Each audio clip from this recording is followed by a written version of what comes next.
Following an afternoon playing basketball with friends, Nicholas Barclay called his mom for a ride home. A phone rang inside his house. His older brother, Jason, told the 13-year-old that their mother was asleep and that he would need to walk the estimated 2 miles home. But Nicholas never arrived. Authorities assumed that he was a runaway. After all, Nicholas had run away several times before. Most media weren't interested in featuring a story about the troubled teen, and it seemed to those that knew him that Nicholas's case would quietly fade into obscurity, another missing teenager never found.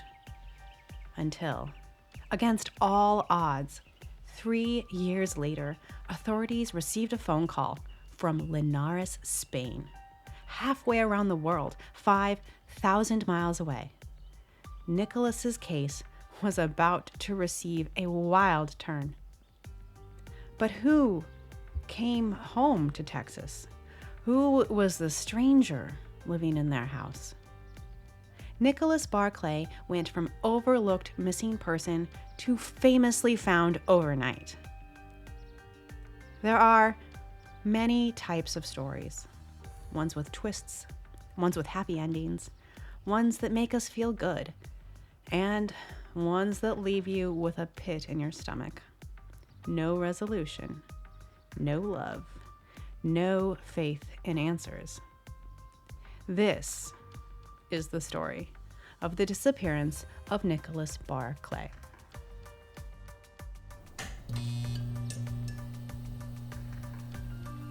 It happened in June of 1994, summer in hot and sunny San Antonio, Texas.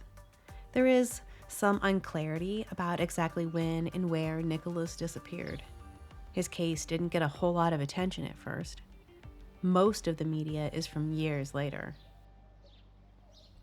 The missing persons report was filed on June 13th, and some sources list this as the day that he was last seen, though others specify that Nicholas had not been home since June 10th, 3 days earlier. Nicholas had a history of running away, and it was not unusual for him to be gone for a day or two before he would reappear. And this could explain why his mother, Beverly Dollar Hyde, would have waited several days to report his absence. She said that he left wearing a white t-shirt, purple pants, and black sneakers. He was carrying a small pink backpack. She gave him $5 and told him to be home by dinner. As to where Nicholas was last seen, it is most commonly reported that he was playing basketball at a local court 1 to 2 miles from home. I really wanted to be more specific than that. I wanted so badly to walk with you that final route Nicholas had been told to walk on his last day. But I could never narrow it down. One news report stated that he was playing at Fort Sam Houston, a large army base in the center of town. But Fort Sam is nearly 10 miles from this neighborhood and Nicholas's home on the north side of San Antonio. It would have easily been a 4-hour walk from here. Separately, I also found a report that he was playing basketball at a park at the intersection of Thousand Oaks Drive and Nacogdoches Road, which is just under 2 miles away. But today, at least, it's a heavily trafficked commercial area, and there's nothing resembling a park or basketball courts. I couldn't find any evidence that there was a park there in the 90s, but I would be really interested to hear from any San Antonio locals that know more about this area. They're really very basic details about a child's disappearance. And I feel pretty disheartened, honestly, that I can't be more specific about them. In the summer of 1994, Nicholas Barclay was a 13-year-old Caucasian male with blonde hair and blue eyes. He had a slight gap between his front teeth, which you don't see much in pictures, as he keeps his lips closed when he smiles. Nicholas had been raised entirely by his mother. He didn't spend much time with his dad, but he and his mom, Beverly, were close. And he also had two older half-siblings, Beverly's children from previous marriage, Carrie and Jason. Carrie lived in the area and had two children of her own that were around Nicholas's age, and the whole extended family was close. He was small for his age, 4 foot 8 inches tall and 80 pounds. He often went by the nicknames Nick or Nicky. At times, Nicky was a sweet child. He liked basketball and music, especially Michael Jackson. Apparently, he had one of those red leather Thriller jackets that he liked to dance around in. Equally were times that Nick was not such a sweet child. He had trouble with authority, and there were reports that he was verbally and physically abusive to the adults in his life, his teachers, and his mom. He had been diagnosed with ADHD and was quick to argue. Nick's older sister, Carrie, called him streetwise. His mother said that he thought that he was 13 going on 30, and she called him hard to discipline. Even as a minor, Nicholas already had several tattoos. A letter J on his left shoulder, the letter T on his left hand between his thumb and forefinger, and the letters L and N on his outer left ankle. Nicholas had experienced a troubled childhood. His mother was a functioning heroin addict. To support her son and her addiction, Beverly worked nights 7 days a week and slept during the day. There was always food in the pantry, and the bills were paid, but Nicholas was lonely and craved attention. Unsupervised, he started to get into trouble with the law. He had been charged with breaking and entering. He'd stolen a pair of tennis shoes. In fact, there had been a court date scheduled for June 14th. Nicholas would have to face a judge, and there was the possibility that he would be separated from his family and sent to a group home. But of course we know now that Nicholas would miss this court date. Things weren't great at his house, but Nicholas did not want to go to a mandated group home. Was this court appearance and the threat of punishment enough to make him want to run away? Truthfully, it seems like things had gotten pretty bad at Nicholas's own home.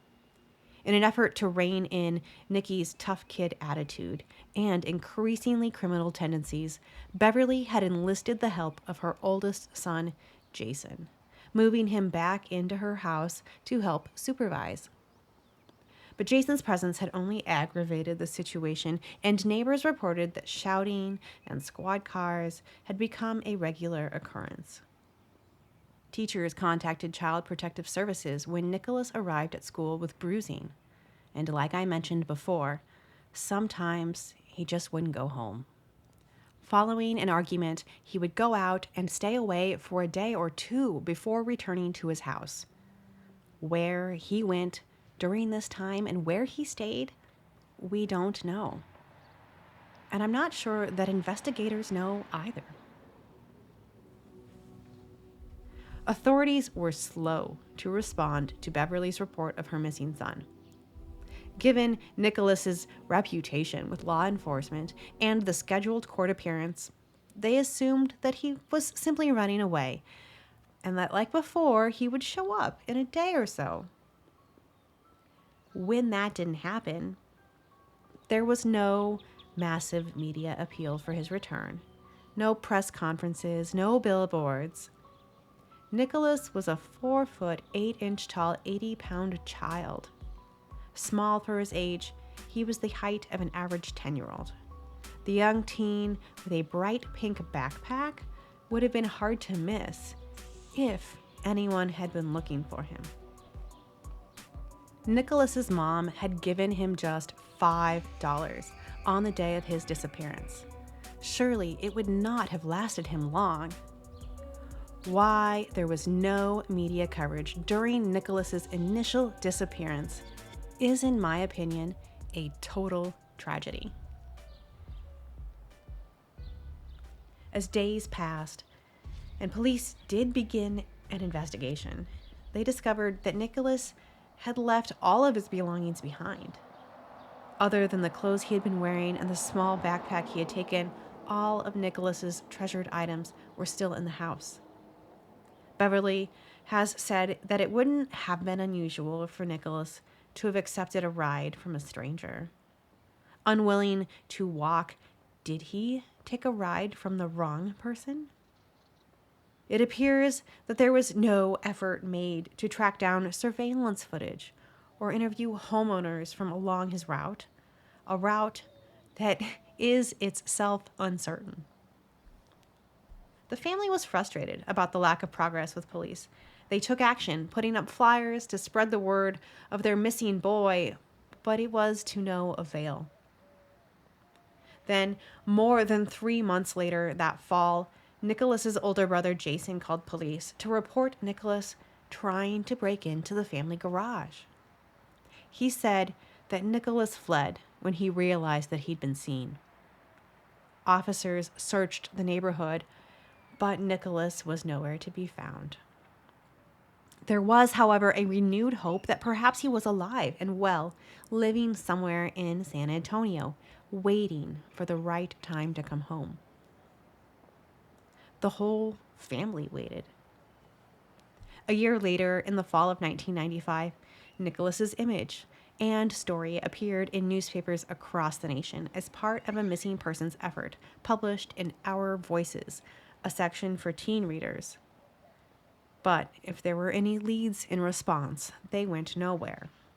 In fact, there was no additional media or movement in his case for 2 more years, until one fateful call in October of 1997, one that would blow this case up, changing things for Nicholas Barclay forever. The call came in from a youth shelter in Linares, Spain. It was thousands of miles and oceans away, but the caller told law enforcement that Nicholas had miraculously been found and was living at the Spanish shelter after escaping from a sex abuse ring. Stunned and astounded, the Dollarhides were ecstatic, but also in a state of disbelief. How had Nicholas gotten so far from home? It felt wonderful, Beverly later told filmmaker Bart Layton. Excited for his return, Nicholas's sister Carrie flew to Spain to greet him. After so much time away, she didn't know what to expect. Nicholas would be taller, sure, but what would 3 years of abuse have done to her little brother? The family had been told that Nicholas was very scared, very traumatized, and did not remember much about his past. The young man that she met at the shelter was shy. He didn't talk much and seemed nervous and scared. Carrie gave him a hug. She updated him on what had happened back home and showed him pictures of their family. She told him that everything was going to be okay. She told him that it was time to come home. Nicholas was granted an emergency passport, and together they flew back to Texas. His mom, Beverly, greeted him at the airport, and a video camera captured this image of their reunion. Nicholas, avoiding the attention, kept his face covered, using a scarf to mask emotion. His family celebrated, but Nicholas remained guarded. He kept to himself. He was quiet and reserved. According to authorities, he had been repeatedly beaten and raped. Nicholas had been forced to speak French and had been subjected to torture for using English. His family was horrified to learn of these atrocities and tried to be understanding when the person that returned didn't act much like the Nicholas that they loved and missed. He was sent in for an interview with Agent Nancy Fisher from the FBI. She wanted to hear the story of his capture and about his trip to Spain. His testimony had the potential to be massively helpful in locating his abductors. Nicholas told Nancy that he had been put in a van and flown overseas, that he didn't know where he'd been, that his abductors had used chloroform to keep him incapacitated during moves between locations. Nicholas said that he had been fed insects. His hand had been broken. He said that some of his kidnappers were members of the military. He had only managed to escape when a door had been left open. It was then that he had discovered that he was in Spain. Nancy was horrified. She felt so very sorry for what had happened to Nicholas, and she told him that the FBI was going to locate the people who had done this and put an end to the trauma that he had been through. Slowly, Nicholas started to settle back into life in San Antonio. He moved in with his sister and cousin Cody, with whom he had been very close before. He started high school and learned to drive. He made some friends. Things were beginning to look more like normal. But actually, that could not have been further from the truth. Now that Nicholas had extraordinarily been found, the media was eager to cover his case. After several local news interviews, a TV producer for the national infotainment show Hard Copy hired private investigator Charlie Parker to find Nicholas and get him on their show. When the PI did find the rescued teen, he was stunned by how different he seemed from pictures of the 13-year-old that had disappeared. 16-year-old Nicholas had dark beard stubble and brown eyes. Nicholas had said early on that his kidnappers had used chemicals to alter the color of his eyes to help disguise him. But Charlie Parker had never heard of such a thing. Something was off with the kidnapped boy, and what struck him most was how different his ears looked. He was creepy, Mr. Parker told The Independent, saying he was. But I just sat in the chair, and I was fortunate enough that there was a picture on the right there of the real Nicholas Barclay, and he had bluish-gray eyes, and it didn't gel. He told the Hard Copy TV producer to have the cameraman zoom in on the ears of the person sitting in front of them. Ears are like fingerprints in a way. Not like fingerprints, but they're damn close, Mr. Parker said. What happened is that immediately I knew that I had an imposter. I mean, right off the bat, unquote. The ears did not match. Charlie Parker thought that maybe the new-found Nicholas Barclay was a spy. But he couldn't get anyone to believe him. The FBI was apprehensive about doubting the Dollarhides, who had been living with this person for weeks now. Mr. Parker told The Independent's Sheila Flynn, quote, "I got in a little trouble with the FBI. They thought he was who he said he was."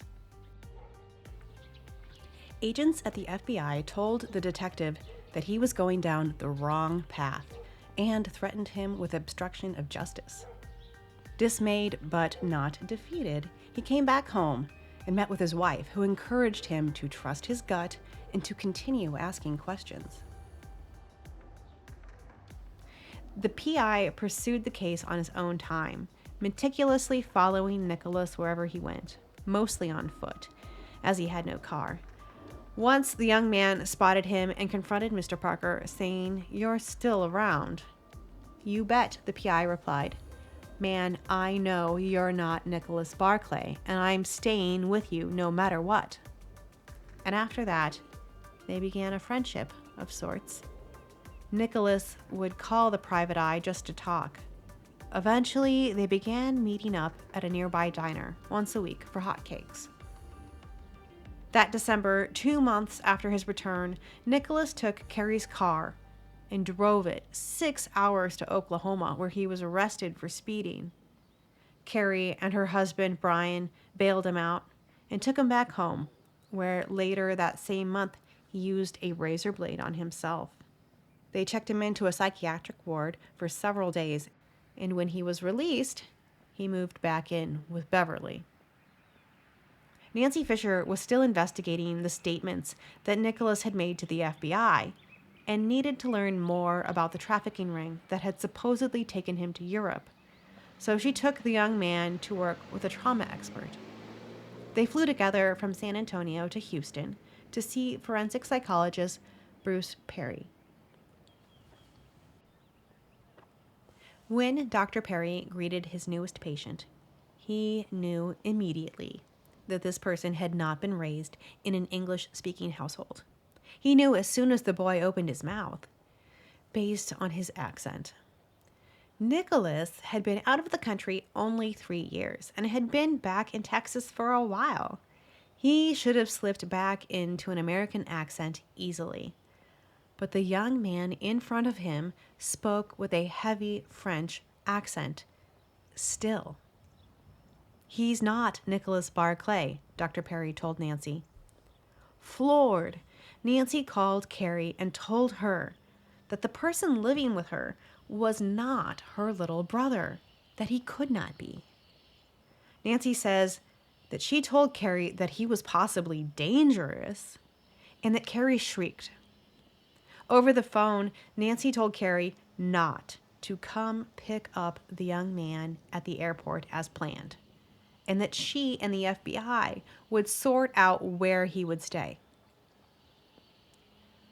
But when they arrived in San Antonio, Nancy discovered that Carrie had come to the airport. She took the stranger back into her welcome arms like Nancy had never called. The U.S. Attorney's Office advised Nancy that she should go ahead and let Carrie take him, temporarily. When later asked, Carrie says that she does not recall Nancy's phone call the way that Nancy describes it now. She says that she doesn't remember Nancy putting it in those words about the person that she believed to be her long-lost little brother. Charlie Parker wondered to filmmaker Bart Layton, maybe they wanted him so badly to be their son that they said he was their son. But it was starting to get ridiculous. The FBI asked Beverly and the young man posing as Nicholas to submit his fingerprints and blood to conclusively match him to the missing boy, but they both refused. So the agency pursued a court order to take what they needed to identify the teen. Finally, at the end of February, they had what they needed, a search warrant. And they arrived at the Dollaride home for their evidence. Afraid that he would try to run away again, while they awaited results, authorities had the young man followed. The walls were closing in on Nicholas Barclay. It was only a matter of time now before authorities had determined the imposter's identity. Spring of 1998. The ruse had lasted 5 months. He sat across from Charlie Parker at the diner where they frequently ate, 2 plates of pancakes on the table. The PI told the boy, "You've really made your mother angry." And he replied, "She's not my mother, and you know it." "My name is Frederick Bourdon," he told Mr. Parker, "and I'm wanted by Interpol." Frederick Pierre Bourdon was a French citizen with a long rap sheet. He was a 23-year-old posing as now 17-year-old Nicholas Barclay. But he wasn't a spy. The imposter was an experienced con man who had many other aliases. Years and years posing as various juveniles across many countries in Europe. He was a master imposter who had jumped from shelter to shelter, posing as battered children. When he was picked up by authorities in Spain, he was afraid that if they figured out who he really was, that he'd go to prison. So, he did what he always did. He acted small and weak, like an abused child. He told the people at the police station that he was an American that had run away from home, and he begged to be the one to contact his family. Frederick's fantasy was to be a child again, loved, cared for, and dependent. An American childhood, like the ones he had seen in movies, sounded like a nice childhood to have. Because of the time difference between Spain and the States, he convinced a Linares police officer to let him stay overnight in an office where he phoned dozens of American police stations. Pretending to be a Spanish officer himself, he said that an American teen had been found and was believed to be missing from the United States. Frederick called the National Center for Missing and Exploited Children, which, when given a description of Bourdon himself, raised Nicholas Barclay as a possibility for the found teen's identity and faxed him a picture of Nicholas. When Frederick saw the photo and learned that the boy had been gone for several years, he decided that Nicholas was his opportunity. With more than 3 years since he had been last seen, the only guarantee was that Nicholas would have grown. He would have changed. Frederick is quoted as saying, "If there is change, there is doubt. If there is doubt, then I've got a chance." In a matter of weeks, Bourdon had duped law enforcement on 2 continents and successfully moved in with Nicholas's family in San Antonio. He had dyed his hair, gotten permanent tattoos, and lied for months. The skilled con man could have escaped several times, but somehow he kept returning to the identity of Nicholas Barclay. Why? And why had he finally given it up?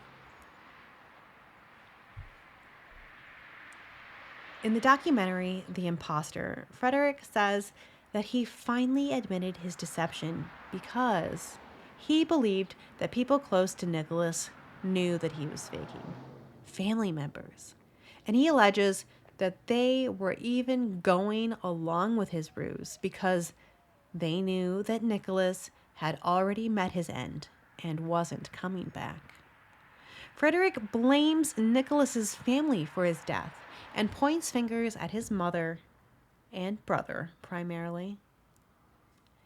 Devastated, Nicholas's family members respond in the movie that they have always maintained they have no idea what happened to Nicholas, that they have only just ever wanted him to come home. When presented with Frederick at the youth shelter in Spain, Carrie had no idea that he might not be Nicholas. She later said, "Your heart takes over and you want to believe." In fact, it had been Frederick Bourdon himself who had called Carrie before her flight to warn her about her brother's fragile state of mind. It was he who had told her that Nicholas was very scared, very traumatized, and did not remember much about his past. In the documentary, Frederick says, quote, "I washed her brain." He is, after all, a con man, someone selling a story. Can anything, he says, be believed? In fact, after he was initially exposed as a fraud, he made several contradicting statements about Nicholas, claiming that he had known Nicholas in Spain and that he was still alive. He claimed that he had proof that Nicholas was dead, and then later he denied having ever met Nicholas at all. However, Frederick did contact police with his claim about Nicholas's family, and a homicide investigation was opened. Some things did look pretty suspicious. Agents at the FBI wondered why Beverly had resisted their attempts to investigate Bourdon's identity, refusing their requests for blood and fingerprint samples. They also questioned why, when Frederick returned as Nicholas, that he had gone to live with Carrie and her family and not his mother. According to Nancy, Carrie told her that it was because it was too upsetting for Beverly, which agents at the FBI thought seemed strange. Nancy asked Beverly to take a polygraph, which she passed. Nancy couldn't believe it, so she asked the polygraph examiner to give it to her again. And she passed a second time. Beverly flunked her third test, but admits today that she was on drugs during the polygraph exams, saying that she was freaked out after being accused. Drugs may have altered her exam results, which are considered unreliable and not admissible in court anyhow. When asked how she could have believed for nearly 5 months that a 23-year-old Frenchman was her son, she says, quote, "We just kept making excuses, that he's different because of all this ugly stuff that had happened. She wanted it to be him so badly, but admits that she did have doubts. Quote, he just didn't act like my son." Beverly maintains to this day that she doesn't know anything about Nicholas's whereabouts, and she says that she doesn't know if Jason did anything to Nicholas either. Additionally concerning to authorities was Jason's claim that he had seen Nicholas breaking into their garage 3 months after his disappearance. According to federal prosecutor Jack Stick, who worked on the case, this sighting did not occur until the police started finally asking questions about Nicholas. He believes that Jason fabricated the story to reinforce the idea that Nicholas was a runaway. Even today, Beverly no longer believes that Jason saw Nicholas at the garage that day. When he had moved in, Jason had been 24. He was described as strong, artistic, and a heavy drinker. Eventually, Jason became addicted to cocaine after the disappearance of his little half-brother. When Nancy spoke to Jason, she described him as acting apathetic about his little brother's disappearance, unconcerned and uninterested in finding the real Nicholas. After that first interview, Jason refused to speak to the authorities again without a lawyer. And a few months later, he died of an overdose. Frederick Pierre Bourdon pled guilty to passport fraud and perjury in September of 1998. He was sentenced to 6 years in prison, more than 3 times the sentencing guidelines, due to the harm that he had caused to Nicholas's family. Following his time in prison, Bourdon was deported to Europe, where he launched right back in to pulling the same scams and impersonating other missing children. When he first uncovered Bourdon as an imposter, Charlie Parker, the private investigator, believed that he had uncovered a spy. Why else would a foreigner go to such lengths to get into the United States? But the imposter's motivations were so much more sad and simple than that.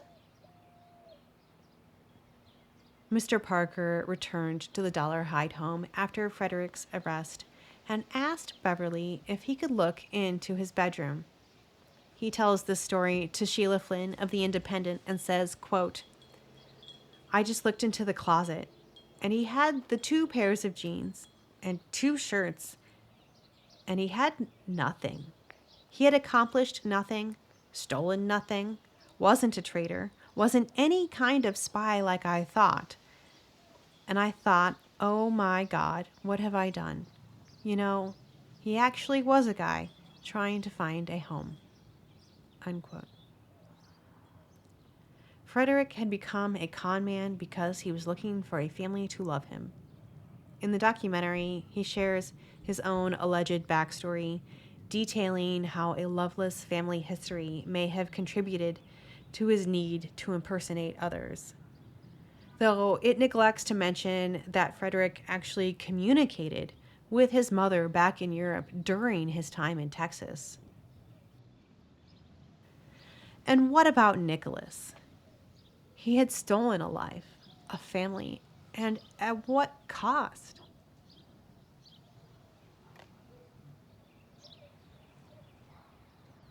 The homicide investigation opened into Nicholas's mysterious disappearance stalled with Jason's death. Another unfortunate and untimely tragedy in this story. Carrie laments, "I think Jason became the perfect scapegoat. Easy to blame and unable to defend himself." She doesn't believe her family had anything to do with Nicholas's disappearance and begs for just one piece of actual evidence that proves otherwise. But there is none. There is no evidence of Nicholas at all since 1994. What became of the sometimes sweet and sometimes quick-tempered teen? Is there a chance for his story to have that happy ending? What does Charlie Parker think? He thinks that Nicholas is buried here at home, somewhere in the backyard. But his attempts to find Nicholas's body have been unsuccessful. And today, this story ends with a pit in my stomach. No resolution, no love, and no faith in the answers we've been given.